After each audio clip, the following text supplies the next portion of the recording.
cameo? Yeah, there you go. Celebrity cameo, but from Bandit. Welcome, ladies and gentlemen, and Murlocs in between, to the Nexus Gaming Series Division A West matchup of Chili. Oh, goddamn, I'm gonna do this all day. CM After Dark, or Clouded Minds After Dark, versus Fratres. Kind of like Mattress, but it's, I guess, a frat. I don't know. That's my best guess. On the left-hand side, you have that Joanna, Jaina, Zeratul, Anduin, and Hogger. Over on the side of our red team, we have a May, Lucio, Chromie, Sylvanas, and Blaze. Chili Dog After Dark. That is just me after the bar. Chili Dog After Dark, clearly. It's Chili Mug. Sure. Anyways, I'm doing my best. We do have Tiger on that Dogger in the top lane. We do have Clug just gonna get a little damage onto the fort and one little poke onto Tiger, but the main focus will be between the mid to bottom rotations. As we do have Jaina clearing out the waves, she will be going into Fingers of Frost at level 1, picking up those 20 regeneration globes. Yonner's backing off on the Zeratul. Did go for the Greater Cleave. That's a 30% radius increase as Anduin will fall. First blood of the game going over the side of Fratres. Volta, what's up, bud? How you doing today, my friend? Thanks for coming by. We need Baja action figures. Oh, dude, yeah, absolutely, I agree. Like the G.I. Joes, where they had like the rubber bands inside, and if you twisted the head too much, you'd snap the rubber band, and then you'd effectively ruin the entire G.I. Joe. You guys remember that? I remember that. Sorry, did I get a message? Or sorry. Oh, alright. Phone's being weird. Anyways, Condemned from Jonah does pull in the Chromie, as we do have Yonners having to blink away. Jin's getting very low, does have to pop the Cryo Freeze to stay alive. Clug coming in for the flank right now. Skycake will go down. I think that was the name of the player. I don't think it was Skycake. That does not sound... Oh, it is Skycake. All right, I had it right. Nice. Wonderful. Hogger will get some free push in the top lane during all of this. Or you owned a G.I. Joe for so long that a rubber band dry rotted. That is true too. That is true. I remember I spun the head on my favorite G.I. Joe too many times, and the rubber band snapped, and I died inside as a child. And I remember my brother being like, "There's no way to fix it. That's it. You've ruined it." Hey, good morning, Faffin. What's up, bud? Good morning, everybody. If I've missed you in chat, my apologies. Mind control for the Sylvanas. We will be seeing the time troubles for that Chromie. Gonna be armor debuff and buff. First Punisher will be frozen in the top lane. Until then, just continued soak between the two teams. 2 kills early on, as I mentioned, for Fratres.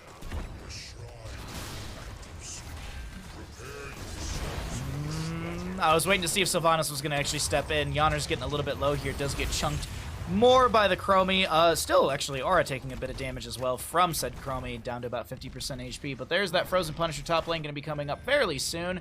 7 Talontiers on the horizon for both these teams as we wait patiently to see who gets this first objective. We will be having trade on to camps on the left and the right-hand side for some mid lane pressure as that Frozen Punisher's ready to go. Hogger getting a wave through mid.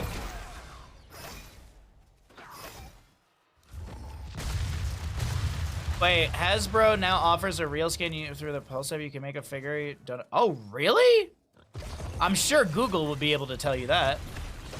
I did not even know that existed, Wildfire. That's news to me. No, I think if anything, we need Bandit plushies. We need Bandit. We need like Bandit like soft toys. That's what we need. We need the real streamer. Skycake just slowing down the rotation. We do have Chromie working on these skeletal defenders around the Frozen Punisher. She'll back off right now. Sylvanas going to help clear out the wave. Actually going to steal a few minions away as well. Tiger going to take a bit of damage. We do have the Lucio. Is he going to be going for an aggressive dive into the enemy? No, he's just wall riding right now. I'm assuming he's got the push off cooldown. Bounce from Hogger.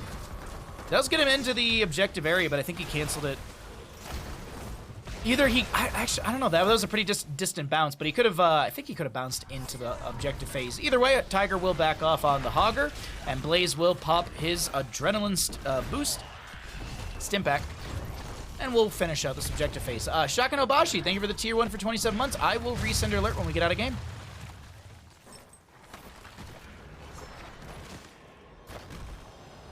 You're new to HOTS. Can someone explain to me the series? Is it just NA? What division is this? So, we are in Division A.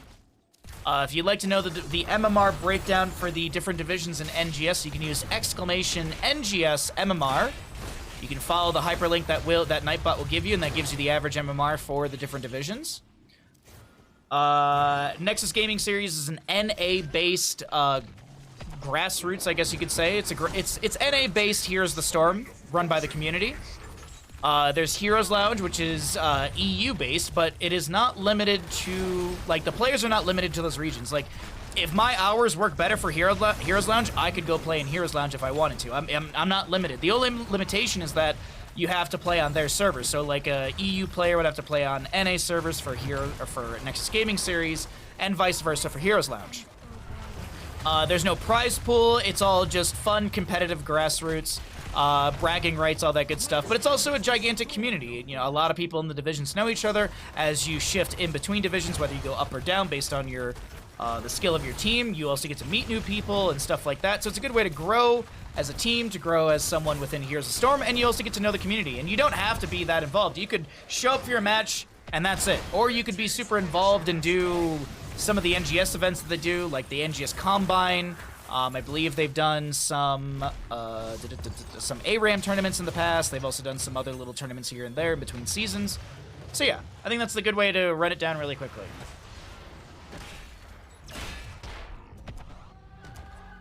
I think a Baja 3D print is viable community project. That is something maybe? I don't know. I feel like, honestly, you could do it through, like, Heroes Forge.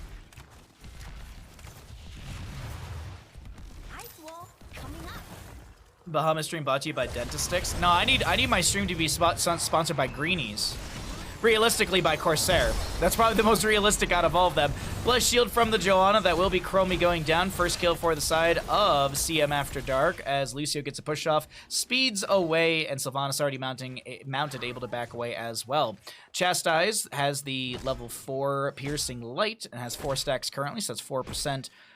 Spell power for the Anduin. Jaina at 9 stacks out of 20. She's a little more than halfway through her baseline questing. Joanna's on an uncapped quest. But she does have one of the 5% increases, so she's at 25% of her maximum health over 5 seconds currently.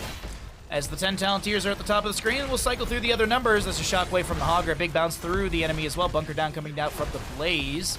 We have that Chromie back in the mix. She's trying to drop down some sand. Skycake getting low. Little leap of faith from Anduin saves the moment. Yonner is trying to get to the back line onto the Lucio, but too many blue bars are low, and it looks like this will be a disengage from CM After Dark. Not looking to play too aggressive here, while more pressure will continue through bottom lane. Sylvanas pops those black arrows. You can tell from, well, the structure being locked down, but also the little change on her model. She has those black wings around her with this skin currently.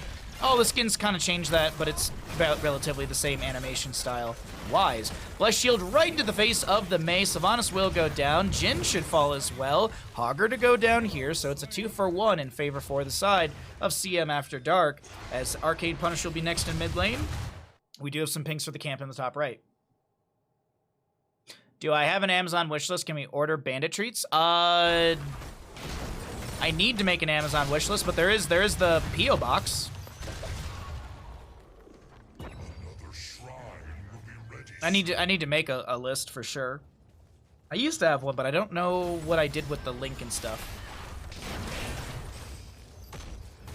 So, Heroes Lounge equivalents? Yeah, pretty much. Heroes Lounge is Grassroots EU, and Nexus Gaming Series is Grassroots NA, basically.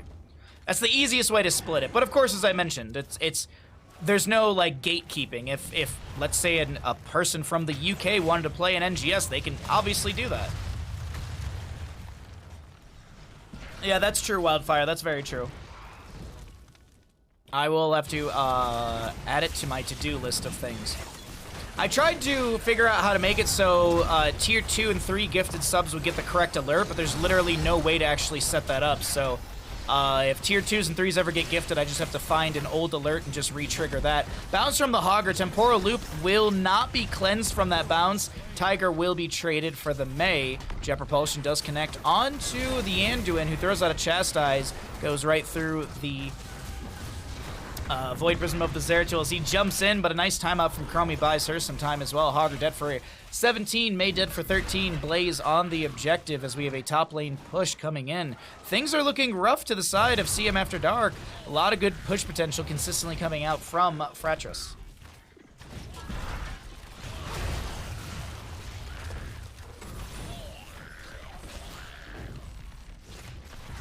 Dem from Joanna, once again stepping in, but most of these skeletal defenders are already here for the side of our red team, so yeah.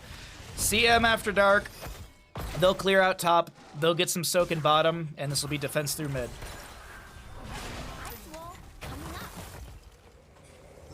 Alright, a little ice wall. Sylvanas pops her black arrows, the pressure continues, 4 to 5 in kills, jump from the Punisher onto Joanna, who uses the Iron Skin to avoid that. We do have this fort front gate to fall immediately. Yawner's dropping a little bit low on the Zeratul, looking for that 16 talent tier power spike for this Protoss. Nice Punisher jump once again. Skycake will take a little bit of sand damage from Chromie.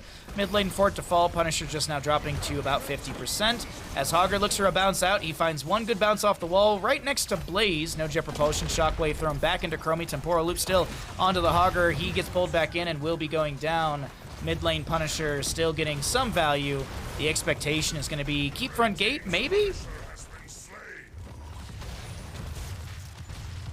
Some of it. Little setup in the bush here from Jins, but it is going to be the bottom lane fort to fall as Sylvanas uses the black arrows for a raw push to take down the outer layers of the defenses for CM After Dark, okay?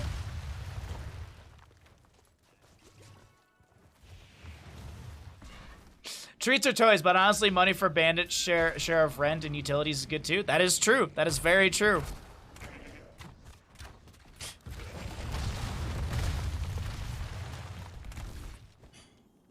Bandit will never say no to money. I mean, ever since he lost his job at the packing plant, it's just been, it's been rough for him. It's been real rough. The issue is he just kept eating the food on the line. That was the issue. 50. Please put this in Bandit's done. Thank you.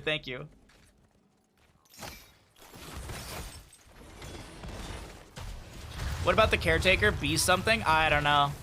Pretty MIA. Went out for milk one day, never came back.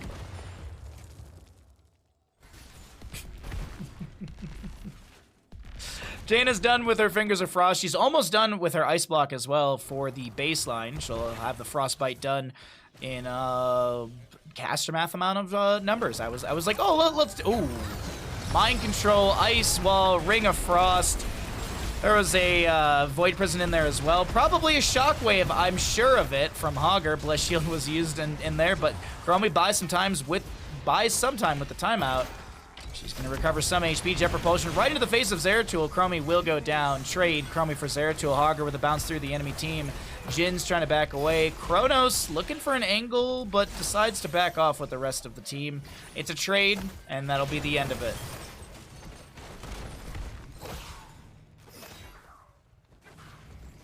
What was that? But what? How butt? Beautiful. Beautifully done, Buttspot.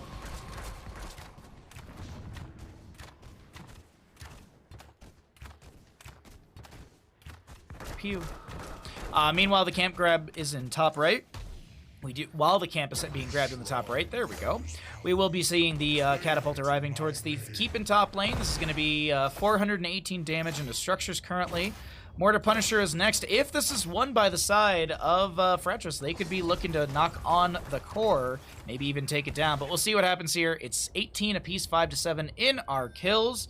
We'll cycle through the other numbers while we wait for the setup for this. Bless Shield from the Joanna in the flank position. Light Bomb from the Anduin. Sylvanas avoids it with the Haunting Wave. Lucio able to back away. Temporal Loop thrown onto Yawner's. That is going to be a dead Zeratul. You've got the upgrade level 20 for the Chromie, so she has that extra Temporal Loop value. And now, big Ring of Frost to be thrown out, but it's actually not that big. It looked like there was a bigger setup than anticipated. Jaina does go down. Punisher getting low. Ouch! Sniped by the fallen Shaman. Hogger gonna try and hearth away. Kronos looking for the trade. And that will be Tiger able to just back away and hearth. Meanwhile, over here on the left-hand side with 3 dead, this is going to be some siege through the top lane. Blaze securing the objective. Kind of a checkmate sort of thing. Wanting to make sure that they have the extra push potential of the Punisher. Death timers are not the longest, so I do like this call realistically. Tiger, though, doing this defense, I'm not a big fan of that. Almost going down right there. Skycake stepping in with a massive condemn. Pops the Iron Skin as well. Tiger and Skycake trying to defend here. That's Lucio with the push-off. Temporal loop onto Tiger. That's a mind control point blank and a staggered death. This will be Blaze still working on the objective. Man, this feels like my Storm League game sometimes, where it's like, hey, bud, we're going to go in the game. It's like, no. I got to go get objective really quickly. Even though you've just secured more kills and the core shielding is falling, gotta get that objective, everybody.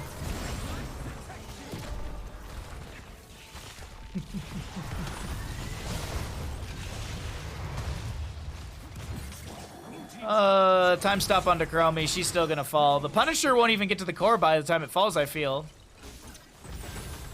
Maybe? I'm super late for going to see a horse about some work. Have a great butt. Wait, what? Oh, you're gonna go see. Okay, I got it. Well, thanks for hanging out, Fafim. Hopefully we'll see you later. Punisher is now making its way towards the core.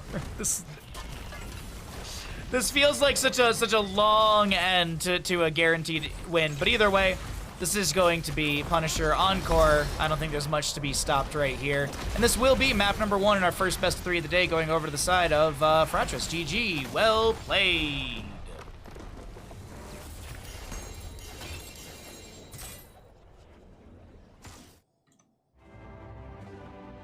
You know this, then why do you serve him? Because he paid me a freaking fortune, you moron. You got paid? I do full-time Bandit plushie streams. Thank you, Shakanobashi and Fafin. Much appreciated, buds.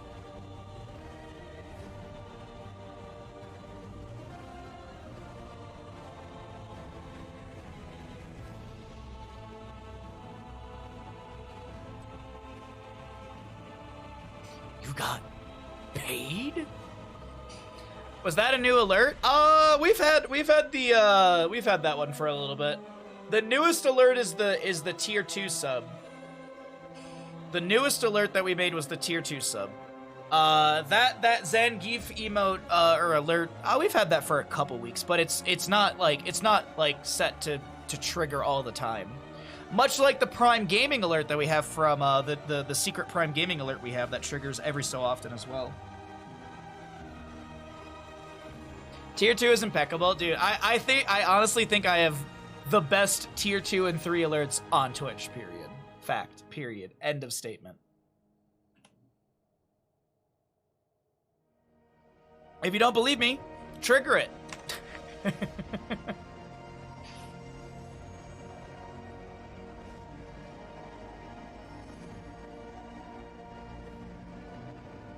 Dog scientists recommend leaving Thanksgiving turkey unattended for 5 minutes.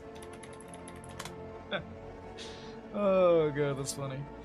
Alrighty, map number 2. Let's get everything set up, and then we'll update our scores and everything. Maybe we'll do some Twitch... Oh, you know what? We'll do Twitch predictions for the next best of 3. I don't feel like doing them for this one. Alright, players are on the same side, so let's update our scores accordingly. And let's go ahead and get right into it, everybody. Welcome back, ladies and gentlemen, into the Nexus Gaming series. On the left-hand side, we have CM After Dark, and on the right, we have Fratres, this is going to be a best of 3 series.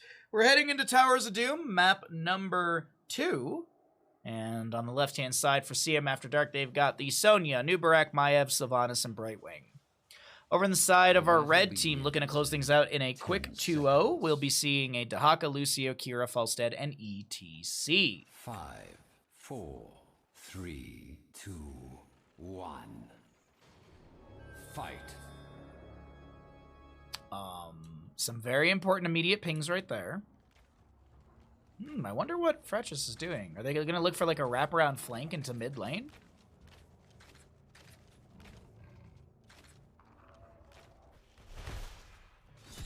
Not sure about that setup. That was a little interesting. Power slide from the ETC won't connect. Falstad, he's going to be going for autos at level 1. Skycake getting very low on the Maiev, trying to back away. Umbra Bind was applied. Skycake almost goes down to Lucio, and Lucio's greed will be first blood in favor for the side of CM After Dark. It feels like my own Lucio play from time to time where I'm just like, I can do it, I can get away, I can harass. No, unfortunately, that's not the case. And unfortunately for Kira, that should be a kill into her. ETC power sliding in, very aggressive right there. Be like a Nubarak. Actually, Tiger should get one spear onto this and slam jam, and that is a cooked cow. The beef is grilled, and that is 3 kills in quick succession to the side of CM After Dark. I got a button for that. Triple kill. Sonya to go in the top lane, catch a little bit of soak. Clug gonna slow things down, but I don't think Tiger will miss out on any experience as the spear closes the gap. And we also do see, ooh, hold on, bottom lane, Aura taking quite a bit of damage, has to get the short distance haunting wave on the Sylvanas to back away. Dahaka brush strokes into bottom lane, while Kira chases onto Maiev, gets the link away, and I think, yeah, that is enough of a disengage. Good siege, though, through the bottom lane, as that is also going to be a missed drag from the Dahaka. Did go into tissue regeneration at level 1, so he doesn't have the enhanced agility for the speed boost between the lanes, so he might lose out a little bit against the Sonya as the scaling does progress on the two talents, on the two solo laners, because Sonya did go slam at level 1, which allows her to clear very, very quickly. Lucio with a little knockback. Falstad anchoring, or not anchoring, but he's just looking to jump in. Actually, speaking of jumping in, Maiev blinks in. There's a burrow in from a Nubarak. ETC face melt trying to knock back the enemy. Sonya's here, spears in, a lot of good damage. ETC trying to back away. Is there an Umbral Bind? Doesn't even think it I don't think it matters. 4 kills under 3 minutes to the side of CM After Dark as they get 1, 2 sappers in.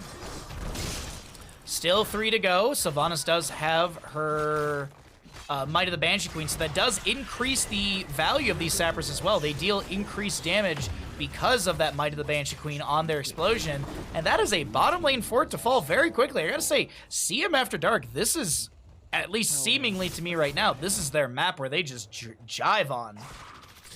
They do not want this to be a 2-0 series in Division A. Sonya and Dahaka should trade left and right. That's the assumption. Hey, Autumn, what's up, friend? Good to see you. Diego, thank you for the follow. Hopefully I got your name right. Hopefully it's not Daigo. But you never know on the internet, honestly. You never know with pronunciation of things. Looks like the Lucio gets out just fine. Revolving sweep onto Maiev. 112 some 100 and... I thought there was more going to be had. 115 out of 150, so not too far off for Kira finishing out her level 1. Top lane, Jin's trying to jump up here and take down Tiger, but that's Sonya dropping to about 50%, and she is fine. Full slam build so far. As I said, that's a really good wave clear for her, and the Falstad going to try and just catch some soak here as well. Maiev going to pick up a bit. We do have... This is looking like a rotation into top lane to try and gank the Sonya. That's at least my assumption. Lucio shows up. ETC is here. I think, well, phase shift from Brightwing. She'll come through. Skycake is in. Face melt from ETC pushes back the Maiev. Camp will be grabbed by Dahaka. Kira still pushing out the bottom lane. Falstad to fly where? Mid? Yes.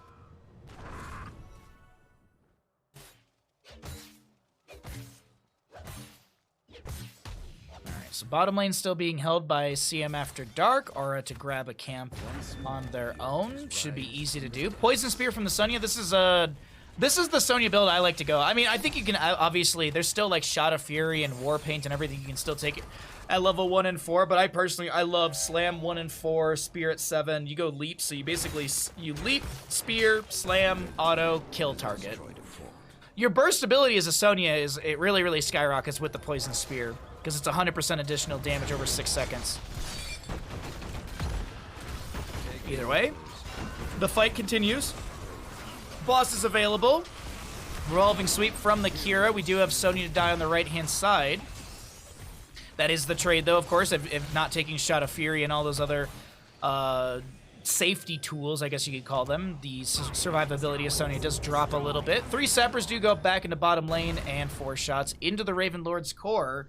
We have got ourselves 33 to 30 in core HP. Good back and forth so far between the two teams as Anubarak steps in, trying to invade the camp. Maiev with the Spirit of Vengeance forward. That's going to be an Umbral Bind connecting onto 1 or 2. Not 100% sure on that. She did go Sudden Vengeance at level 4, giving her that 6% burst ability. Kira gets the grapple out. The Sapper is almost going to auto her. Oh, no. Okay, I thought it was the Sapper autoing her, but I realized that they actually got the camp, so it's no big deal. Maiev goes down. Ara should die here to the Lucio. And Falstad flying up into top lane. Maybe he can help get a kill onto Tiger. Phase shift from Brightwing. There's going to be a isolation that doesn't connect. Not tissue regeneration. Essence was popped by Dahaka. Great drag to be landed. And Falstad, he's going to go Boomerang at level 7. This does do spell armor debuff by 15%. It also, I will say this, it does give good wave clear, so I still think you can go Boomerang or Secret Weapon. Secret Weapon is like, if you want to just auto through someone's health bar, you absolutely go Secret Weapon. But Boomerang here, it does help out with any of the spell power, spell damage coming in, but also it gives Falstad really, really fast wave clear. And I think that's the thing that they kind of need here, as the Dahaka, as I mentioned, did go into tissue regeneration. He also did go into the One Who Collects, and he did go Feeding Frenzy, so kind of a tankier build. Falstad getting caught out before I can even rotate the camera up properly. That is going to be 10 talent here with the Umbral Bind, pulling a couple enemies into the Warden's Cage. Now, with the kill onto Falstad, he's dead for the next 15 seconds. We can check and see. Flight's going to be up when he respawns. Will this be an available... Can they actually pull this off on the side of CM After Dark? 29 to 26. Falstad just about to respawn. Klug taking a lot of damage. Cocoon onto Kira. Let's see, where will Falstad fly in? He's going to fly in right there on the right-hand side. Tiger over here on the right-hand side of our screen as well. Revolving sweep. That's going to be a very low ETC, but the Mosh Pit does allow Falstad to stand still and auto his way through 1 health bar. Sonya to fall here. That's a Anubarak to go down. ETC will be taken out as well. And it looks like after a 2-for-1 favoring Fratres, that is going to be CM After Dark backing away. Good stuff so far.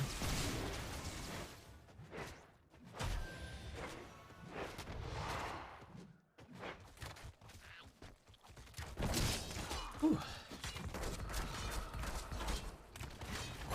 So we'll see 13 talent here. First to the side of Fratres. How are they? Oh, it's probably through the late game kills because there was like 4 early game kills to the side of CM After Dark, right? Yeah, it's late game kills. It's actually a lot of minion experience, which I wasn't expecting that to be the loss area. But as I say that, that's really not that surprising because you have Falstad and Dahaka soaking their own respective lanes. So leap in from Sonya, phase shift in from the Brightwing, as we do have a little knockback from the Lucio, allowing the camp to go over to the side of Fratres, and Cocoon on the Falstad will expire. Big final strike from the Kira. Tiger so very low on the top right will go down to the Falstad. Yanners to go down as well. All right. What a shift in momentum.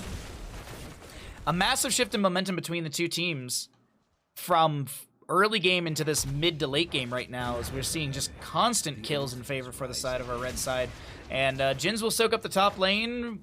Let's see. Yeah, they need the Falstad to be able to join in for this, but he's going to try and get a little extra damage in the top lane, push out 1 or 2 more waves. There's that boomerang I was talking about for the increased damage just to quickly clear waves. And quickly also checking. Flight is available, so Falstad can use that if he is needed. From top, he can easily get into the upper quadrant, I guess you could say. If this is like 4 little quadrants of an area, he can easily get over here based on his position. But it looks like Falstad's going to try and hard push that top lane. No, he's going to fly in. Okay, you got a couple autos. That's a lot of damage onto the Dahaka. He burrows under the ground. Has a huge bar of essence. That's going to be a mosh pit. Little anti-synergistic with the gust from the Falstad trying to save the Dahaka, but it all seems to work out as Yonners gets dragged by said Dahaka. Hammering out from the Falstad. Skycake trying to back away. Avoids the push-off from Lucio. Face melt from the ETC pushing this Maiev around as the Sonya will fall. It's looking like it's a double alter phase over to the side of Fratres. Really well played from this team here. I gotta say, this late game looking amazing. Though Sylvanas gets one interrupt over here in the bottom. We will see that Lucio with the channel, but I don't think Sylvanas wants to be around any longer. Yeah, she'll get the double haunting wave out. Level 16 Windrunner. 17 to 26 in core HP. Things have changed quite quickly here.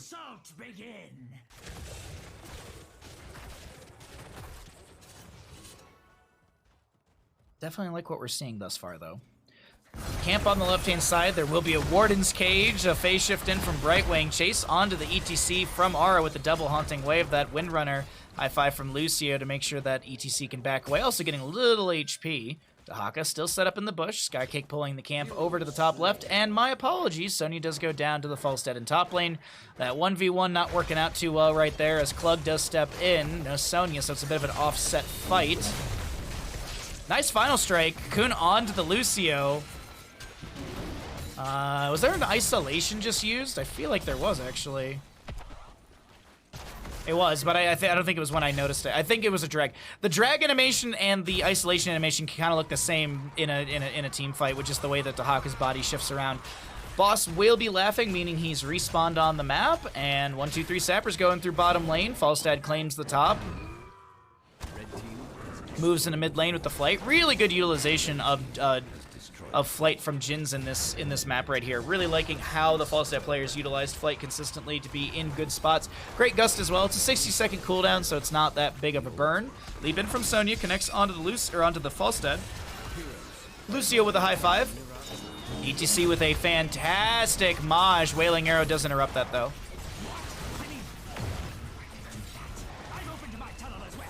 Ara's able to back away with the double haunting wave once again. That Windrunner level 13, excuse me, value. Triple alter phase coming up. 6 shots. If all 3 of these are captured by the side of Fratres, this can be a quick 2-0 series, but ETC going down leads me to believe that that will not be the case. Sonya actually, she's looking to actually continue the fight. I thought she might be going to play into the Falstad. Dahaka, though, he's making his way into bottom lane. 6 damage. That's a 11-point core. Lucy. Oh, no. Yeah, Sylvanas will be able to close this gap. Klug can't get the channel quick enough. If she was unmounted, for sure. Falstad does get the kill onto the Maiev, but he's stuck inside the Warden's Cage. Polymorph from Brightwing. Sonya, she's got Leap in too, but she decides not to use it. Brightwing gets left. Sylvanas gets bottom. I will not give up so easily. All right. This realm will be mine. That was tense. And mine alone.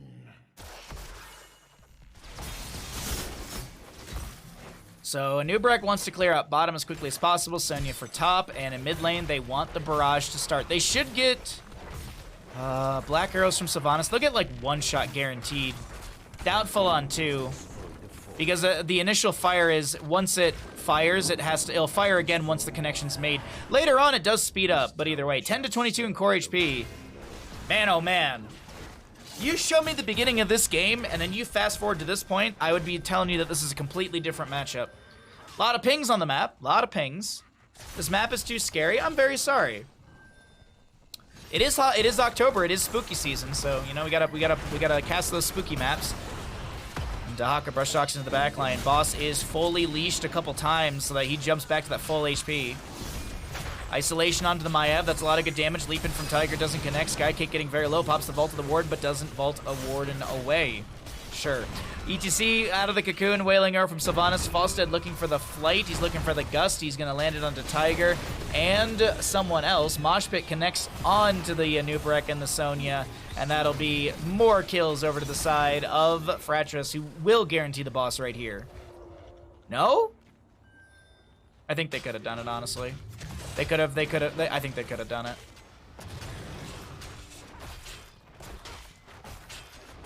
Alright, I was gonna say, this will take too long without Falstead, but yeah. Bottom lane fort might fall, actually. There's a massive wave down here. Bottom lane fort should fall. Aura will get that. Bottom lane gets converted. And that'll be 2 HP. Oh my god. 2 HP. Is Ragnaros good on this map?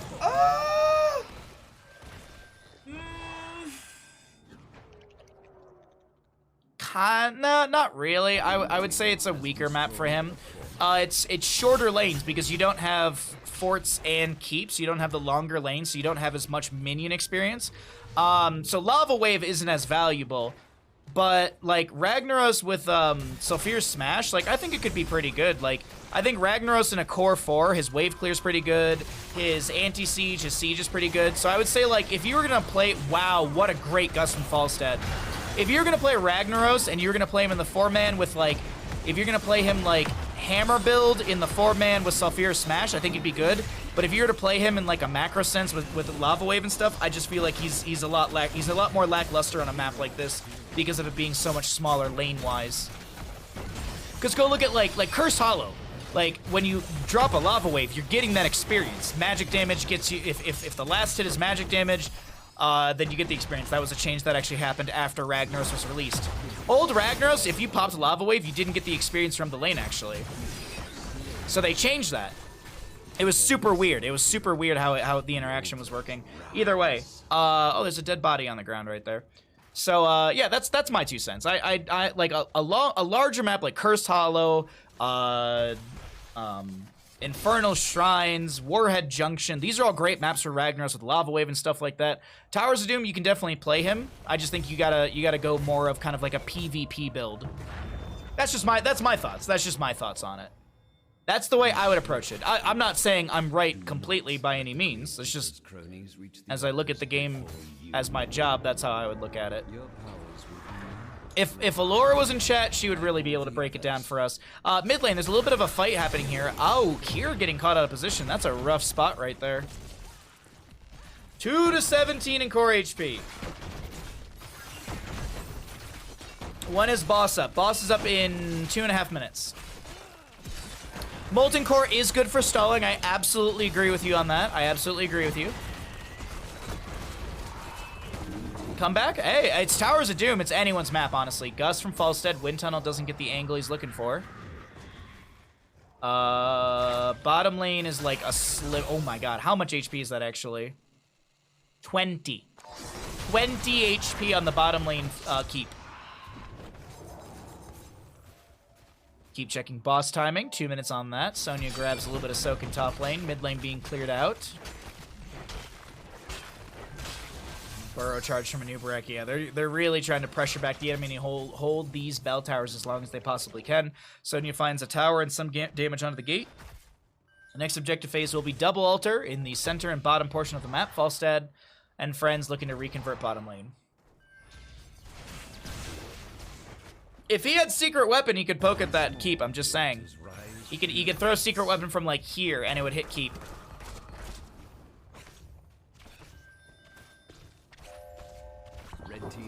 So mid lane fort gets reconverted. Bottom lane sappers. I don't think they make the rotation in time. 1 guaranteed. 2 over. Actually, if Brightwing stepped up and polymorphed the Falstead, that would have gone over, I think. No, because the sapper would have still been aggroed to the target, I think, actually. So Brightwing gets channel bottom. Falstead converts the bottom lane bell tower. This is game winning for the side of our red team if they get it. Brightwing gets bottom channel, 1 altar. 2 to 11 in core HP. Kira going for the revolving sweep. I think she missed right there. That will be Lucio inside the cocoon. Kira throwing some bleed damage onto that. Burrow from a Nubarak trying to get the pressure onto Lucio. The rewind is going to be popped. Lucio trying to back away. Wind tunnel from the Falstead pushes Tiger back. As Tiger's looking for the angle on the gut of Falstead, or on the leap. Mushroom ETC is going to be interrupted. We do have a lot of damage onto the Falstead trying to back away. ETC did go blink at level 20. So he'll be able to back out with that one. I was wondering what he took at said 20, but that will be 8 shots into the enemy core. Ladies and gentlemen, it's 2-7 in core HP, as ETC is going to take quite a bit of damage here. He's going to drop the Mosh. He's going to catch 2. Aura's got nothing to interrupt this as the Wailing Arrow's down for the next 60-some seconds. Maiev and ETC to be traded. Blink Heal from the Brightwing does get her in a better position. Yawner's looking to back away. That's the armor debuff from the Boomerang. Yawner's trying to live here. Gets the spell armor from his Hardened Carapace. That laugh signifies the boss is back on the map. Boss would be a win condition for the side of Fratres. All maps for October should be this map. It's just so Halloween. No, they should add Haunted Mines in back in the game. Don't fix it, just put it back in the game. Fuck it.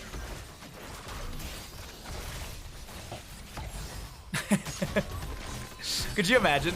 Whoa, leap from Sonya. A lot of damage right there. Gus from Falstead kind of saves Yawner's Cocoon onto the Lucio. Jin very low, does go down. Sylvanas, Aura wants the kill, finds the double. Klug is going to look for the kill onto the Anubarak, but the Polymorph will deny that, and Lucio speeds away. That's going to be for the members of CM After Dark, and they will get boss. They will deny this. Next objective, single in the center of the map. Ladies and gentlemen, depending on when we see that... Oh no, that timer is awful for the side of Fratres. We still have, by the time the objective phase is up, we are still going to have, what, 14, 13 seconds or so? Anywhere from 10 to 14 seconds on 3 heroes. This is unnecessary here, but they want it anyways. A quick bottom lane conversion would have been better realistically, but you know what? That's me being picky. The reason being is because you force the enemy to rotate through this center point, which is already happening right now. Lucio, yeah, goodbye. ETC will be Polymorph. That's Rewind from Anubarak, and Falstead cannot spawn, fly in, or anything. Oh, well, maybe. Maybe he can. It's like a kung fu movie, one at a time, everybody.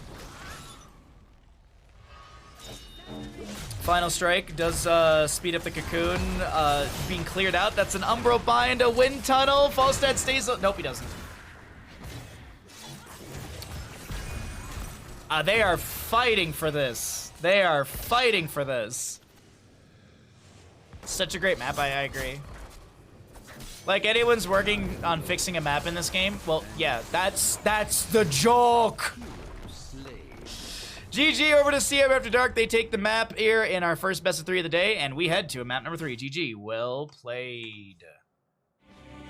God, I love Towers of Doom. What a good map.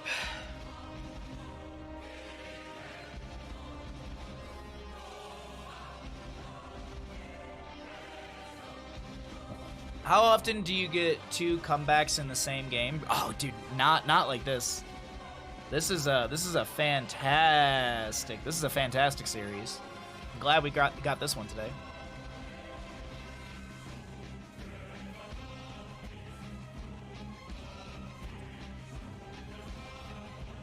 Not like this. What happened?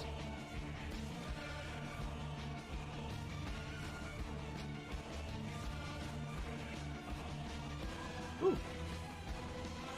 I'm sleepy today, man.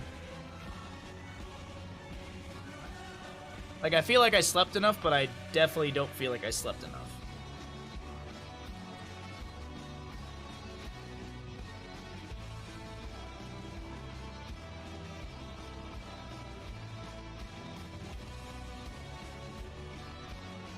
Alrighty.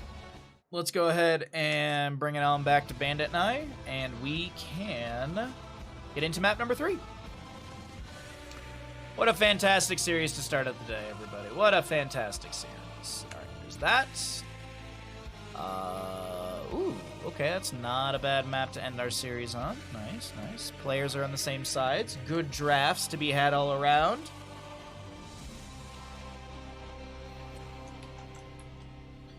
Alright, let me check one thing. I am waiting on an email today, so let me check my email really quickly. Please be in there.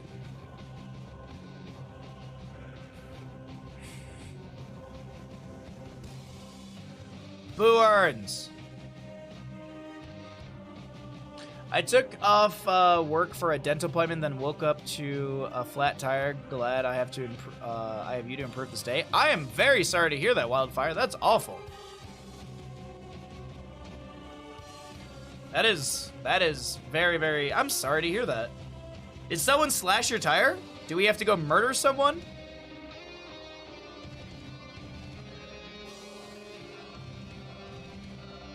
You know, it's I need Alton Brown to make like a whole thing. It's like, hello, my name's Alton Brown and welcome to Good and Eats. I want to see Alton Brown do a boxing match and call his fist Good Eats. Sorry. This is where my brain's at. You think you ran over something from a down tree? Oh. It's wild to me, like, what can get in your tire. Like I'll be driving around and all of a sudden it's like, oh yeah, my tire's like half like inflated. It's like, why? And then like I'll go to the place and they're like, oh look, you had like a bolt in your tire. It's like, how? What? Okay.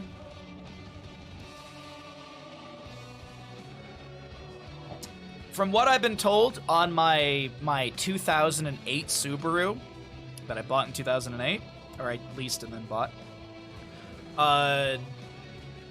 I think it's like 2 of my 4 tire pressure sensors are broken, and they're like a couple hundred to fix each. So even the guy was like, "Hey, do you want to pay like a lot of money to fix this?" And I was like, "Well, I could always just walk around the car and see if the tires are good." And he's like, "That's what I would do." And then it was like, "Okay, bye." So yeah, there you go. I don't know, it's weird. It's weird. Usually they try and sell you on stuff, and the guy was like, dude, nah, you're good. None of your tire pressure sensors ever... Mine stopped working like 2 years ago. I've had my car since 2008, and it stopped working like 2 years ago, which I think is pretty good. Like, I mean, it's a pretty old car. I don't drive it a ton, because I work from home and I'm streaming most of the day, and then I usually don't drive, so... Like, I usually don't go... Like, I'll walk anywhere I possibly can. Anyways, let's continue talking about random things as we jump into map number 3 in our first best of 3 of the day. On the left-hand side, we have got the members of CM After Dark. On the right is going to be Fratres, and this is going to be our Garden of Terror map. Always appreciate when they don't try and sell me things and make me trust their judgment more. Exactly. It's also, the other thing too is, I live in a small town, and I know a decent amount of people around the town. So there was actually one night when I went to a hockey game, and my buddy like came with like 2 of his friends, and like they were super cool. We had beers, we laughed a bunch. They were amazing people. Turns out the woman owns one of the like tire shops in Tahoe. So I just go there and I like shoot the shit with her, and like they treat me good. So it was really funny because her friends were over, and they like her friends stopped by the shop before I got there, and they had been drinking. And I was sitting there, and she's like, "Would you like to buy one of these women?" And I stared at her. I was like, no, what? No, not in. I was like, not in this modern day. And she's like, oh, yeah, okay. She said that to me, and she was like, your eyes went wider than I've ever seen them go. Like, the sheer panic on your face. Let me give you some unsolicited advice on how to cast HOTS game. Hey, you know what? Twitch chat giving me advice about things, that's what's new. Keep doing what you're doing and being awesome. Thank you very much. I appreciate that. Seriously, I appreciate the kind words always. It's very nice of you all. Thanks for being here. Thanks for supporting. Here's the storm, and good night, Sergeant Hammer. The real tank dies here on the side of Fratres in our first blood on Garden of Terror. Now, as always, thank you for being here. Thanks for hanging out, everyone. Thanks for lurking, chatting, everything in between. I'm glad to make your days a little brighter with some casting, some hangs, and some good times. I'm glad inspection sticker places don't care about tire pressure sensors are broken. Wait, what is this, Gary? I've never heard of this. I don't know what inspection sticker places. What is that? This is a new thing for me. Baha, master of segues. You know, just really good at getting off topic and finding my way back on the topic, kinda. Or vice versa. We'll call it the blessings of ADHD. Do y'all have well, I just told you I don't know what it is. So I don't know what it is.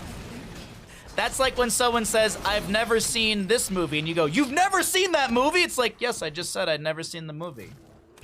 You have to get one every year? I've never heard of this before. I've lived in Michigan and I've lived in California. I've never heard of this before. Some states require a yearly biannual safety inspection, and they put stickers on your car to display it. I've never heard of this before. Never, ever. Not in California, not in Michigan. But those are the only two states where I've done, like, automotive stuff. Yeah. Pretty sure CA has stickers. I've lived here for 5 years, and I can tell you they don't. I have never had to get an inspection. The only inspection I've ever had to get on my car in the state of California is a smog test. It's the only test I had to get done on this car.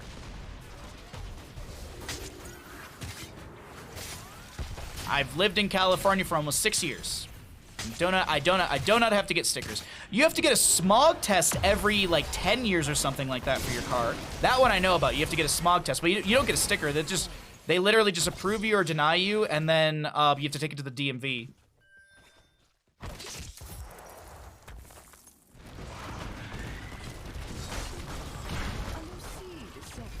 I've also never heard of a single one of my neighbors ever talking about getting a sticker for their car, nor have I ever seen anyone have a sticker on their car in my city area or anything like that.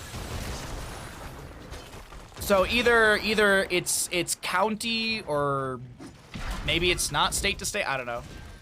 No stickers for Baja. That's okay. It's one less thing to spend pointless money on. Yonder's taking a bit of damage here. We'll be able to power slide out, and that'll be ETC forced to tap well. Second objective phase, up in the top center of the map. Brightwing should have phase shift up and available if she wants to jump into the top area. Join the friendly team. Mid lane siege, though, will continue. We have that Sylvanas with the black arrows, and the Sergeant Hammer Hover Siege level 7 has opened things up. We actually have a bit of a different build for the Sergeant Hammer. We're going to be seeing the Maelstrom rounds. Activate to increase the basic attack damage dealt by 30% for 5 seconds, hitting enemy heroes or structures with basic attacks while in siege mode, reduces the cooldown of Maelstrom rounds by 5 seconds, stores up to 3 charges. We don't see this very often. We also are going to see siege tactics instead of the regenerative biosteel, which I believe is typically taken.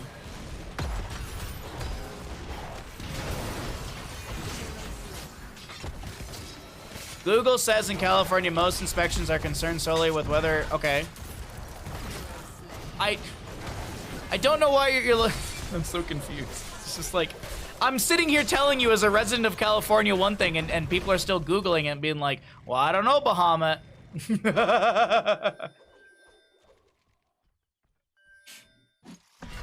I literally said, all you have to do is get a...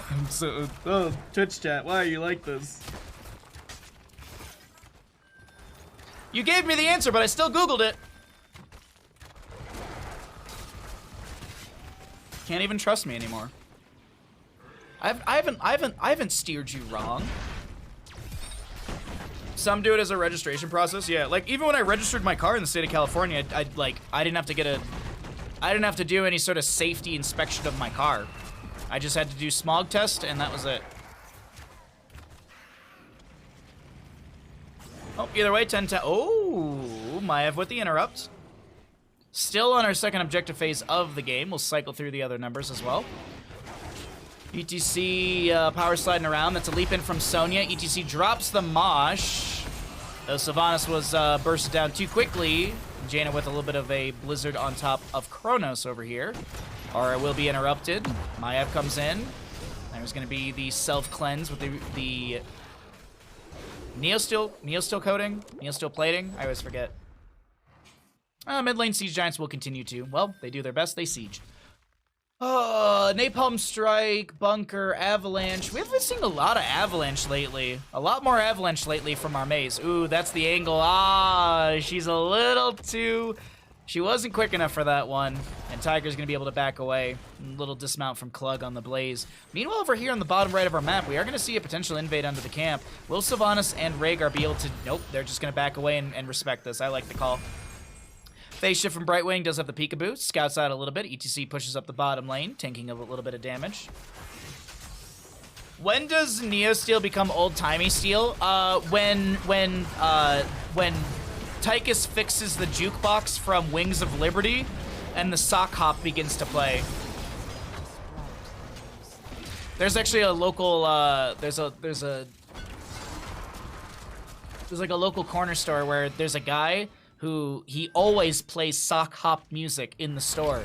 And apparently, like, the internet or something was down, and my buddy was telling me about this because she went in to go buy, like, beers before coming over to my place, and she was telling me about this. She's like, yeah, like, the guy was in there, and he literally was, like, about to lose his shit because apparently, like, he couldn't listen to sock hop while at work, and he was, like, losing his fucking mind. He's like, I can deal with the tourist and all that, but you take away my sock hop. And it was just like, I was like, oh, Jesus Christ, okay.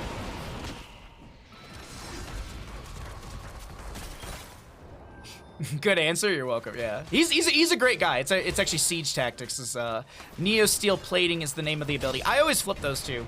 Either way, Jet Propulsion from Blaze right under the face of Yawners, who will have to power slide away. We have 1-to-1 in our seeds. Brightwing in the top lane, split soaking. And I think realistically, ETC stepping in there was more of a delay, not trying to actually stop the channel from completely happening. Or I guess it was more of a delay on that initial channel. Basically, so Brightwing can split soak more, but the phase shift will be in. Polymorph onto May, but she's able to back away.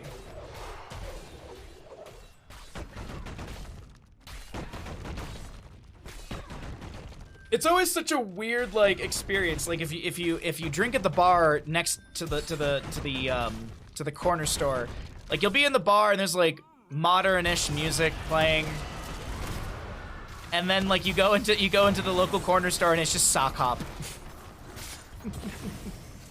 It's just such a weird jump. Anyways, 13 apiece in our levels as we do have another seed popping up. Top right of the map, we have Sonya working on a camp. That's going to be Klug invading. Now, Brightwing looking really quickly. Does she have phase shift available? Yes, she does.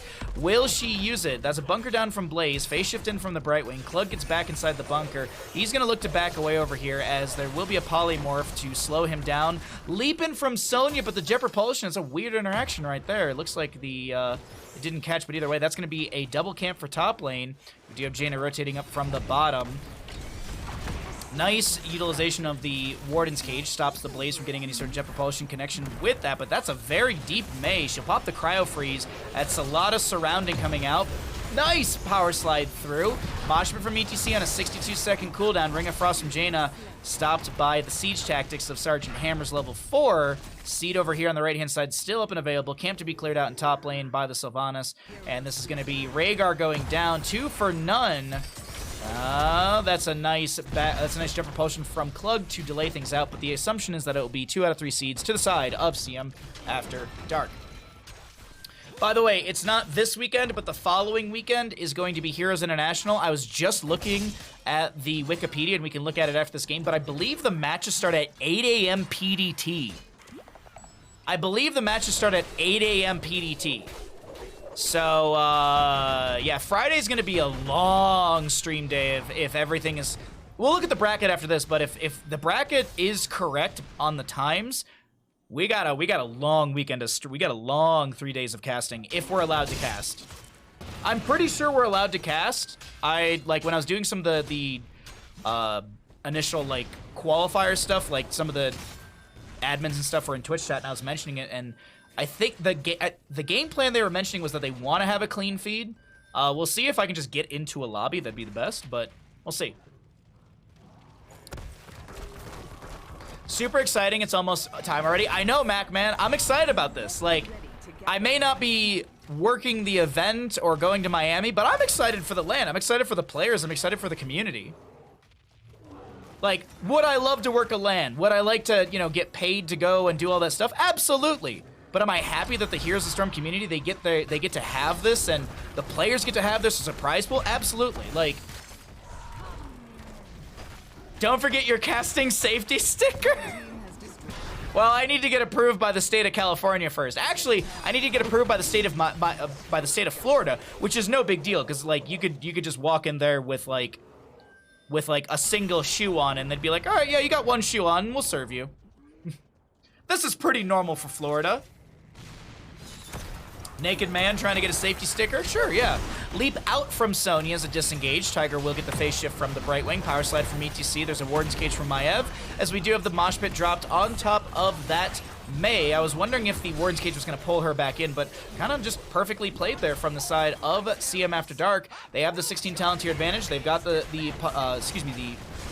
Garden Terrors pushing in the lanes. Bottom lane will guarantee the bottom lane fort. Mid lane will guarantee mid lane fort. Top lane fairly far back. The Garden Terror loses HP as it attacks. By comparison, the Web Weaver loses HP naturally over time. So, little difference on that one. Also, the spawn position's different. Nice. Oh, wow. I actually thought that the Sergeant Hammer mitigated that pull, but no, that's not the case. Double fort phase. Will they go for the triple? Will they disengage mid and go for top lane fort? The mid lane Punisher, Garden Terror around a third, maybe an eighth of its HP. One shoe, I don't know. I think that's one too many in Florida. That is true. I should probably wear like a quarter of a flip-flop, like just the thong part of the flip-flop. Or I guess the thong part of the thong. Jaina, Maiev will go down. Top lane fort is gonna fall as well. And this will look like CM After Dark backs away. Good old quarter shoe. Legend amongst Floridians. I remember when I was younger, my parents calling, because my parents, they escaped communism, so they, English second language for them. Technically third in a sense because of the amount of languages they speak. I remember when we were younger, like I grew up like scuba diving and stuff, and so you'd wear like flip-flops to the boat. And I remember my parents, it took them a while to break the habit of calling them thongs. So it would be, Christopher, Danny, grab your thongs and get off the boat.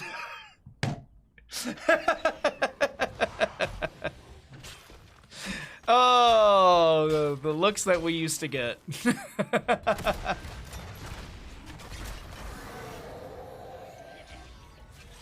Want to buy new flip-flops? Only need quarter of one. Looking for the other situation. You might want to go into Craigslist. You might want to go into Craigslist and looking for a flip-flop friend. Are you trying to give chat a mental image of you in a thong? No, I'm talking about flip-flops. If you want to picture me in a thong, that's your own prerogative. I'm talking about flip-flops that go on your feetsies. Also, side note, if you ever want to piss off someone who's a scuba diver or annoy them, call the fins flippers. The things that you put on your feet to, push yourself through the water, call them flippers. You'll piss off any scuba diver person ever. It still gets me. Like, someone be like, I got my flippers on. They're like, no, they're fins! Or you never refer to as goggles. You have a mask. You wear your mask underwater. You don't wear goggles. Nice Ancestral Healing will connect onto the Mei right there. I did not forget to cast the game. Don't worry. That will be an avalanche onto Maiev, pushing her back further from the engagement. Leap in from Sonya onto two players, as we do have a Warden's Cage coming in as well. We have Sergeant Hammer just trying to put in the damage, but it doesn't. Oh, wait. Yano's might fall here. Jump Propulsion might have been enough. ETC does go down. There was a phase shift from Brightwing. I was really confused by the health bars overlapping. Wardens. Maiev Umbral Bind. Pulling the Mei back for a second, but really, I gotta say, the members of Fratres holding out really well here in this engagement. Someone Photoshop that? Where's Straubs when you need her?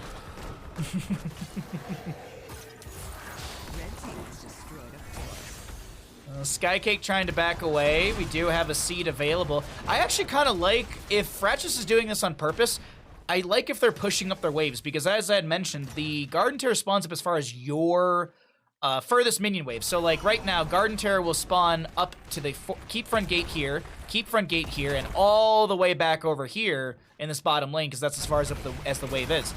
So this is actually a really good objective spawn point for the side of our red team. They could, in my opinion, they could grab two keeps here, maybe go core. If a kill or two happens, core is a definite, but we'll see what happens. Top lane, Garden Terror will be shredded. You can actually see the health bar dropping quite quickly. That's going to be an ETC power slide in. Mosh Pit's on a 10-second cooldown. Not sure if he was interrupted there or if it just happened to be on 10 seconds from when I looked at it. Mid lane keep is getting low, but it doesn't go down. I'm actually Very incorrect on my call. I was expecting a lot more from the Siege, but the defensive tools from the side of CM After Dark are just a little too strong. Leap in from Sonya, connecting onto 2. Power Slide ETC, Wailing Arrow stops the mosh pits on a 10-second cooldown. This poor ETC just can't get a mosh for his life. The cow will be cooked by the Napalm Strike. That's a death metal mosh, not a death mosh, a death metal.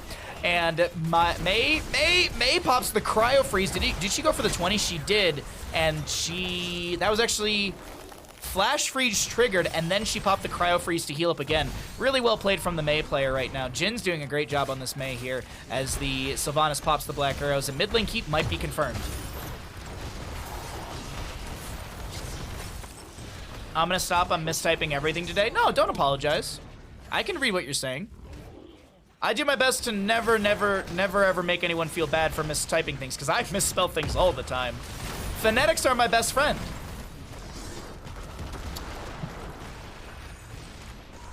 So, the mid lane keep has fallen. Bottom lane keep front gate will go down. Jin's gonna get rooted by the Jaina. Maiev looking for the Umbral Bind. I don't know if she missed it. Didn't click it. Not sure. I didn't see the glow on her weapon, but maybe there is, and I'm just missing it on this model.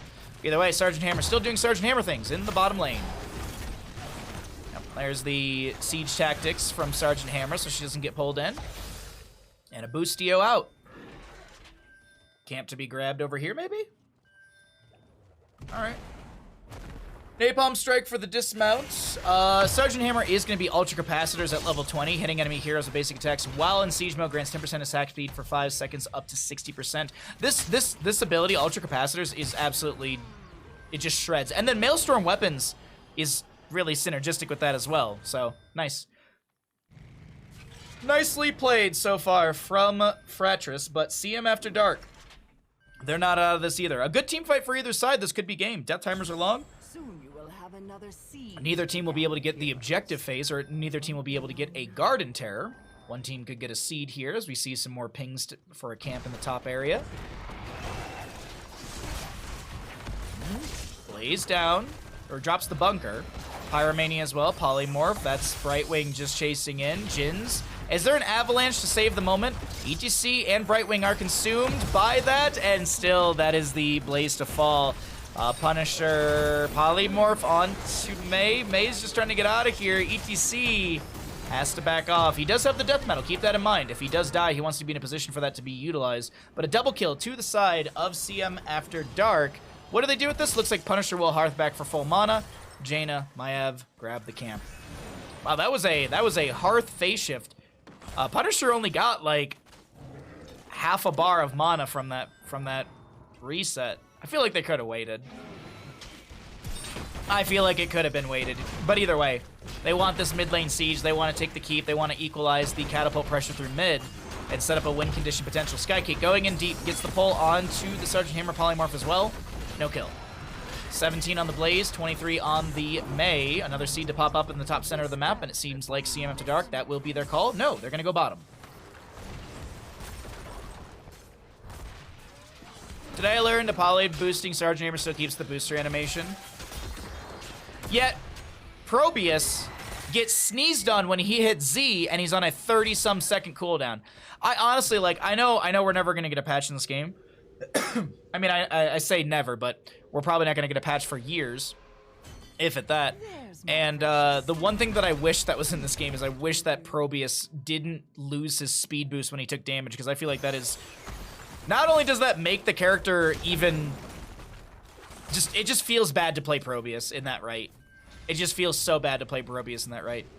Like, Sergeant Hammer doesn't lose her speed when she takes damage. Why does Probius?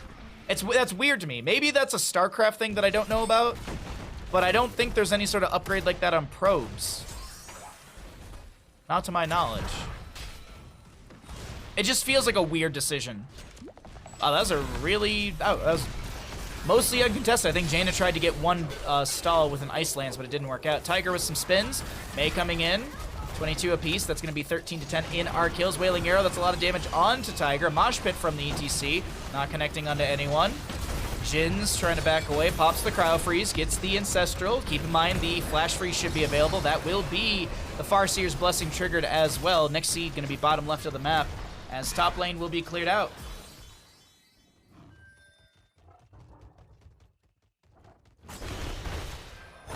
wave clear across the board, but as I had mentioned, it is one team fight for either side, and it's GG for the series.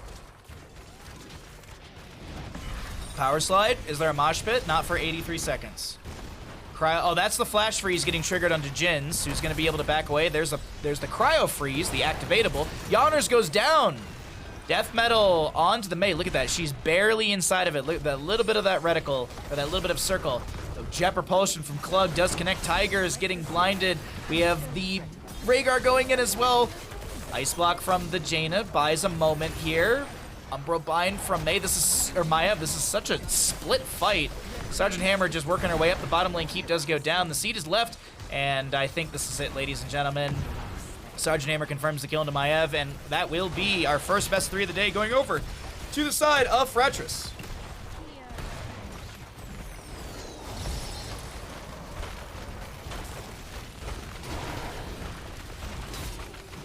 Ara's trying to make the play happen here, but it's just not enough. The Sergeant Hammer re-sieges.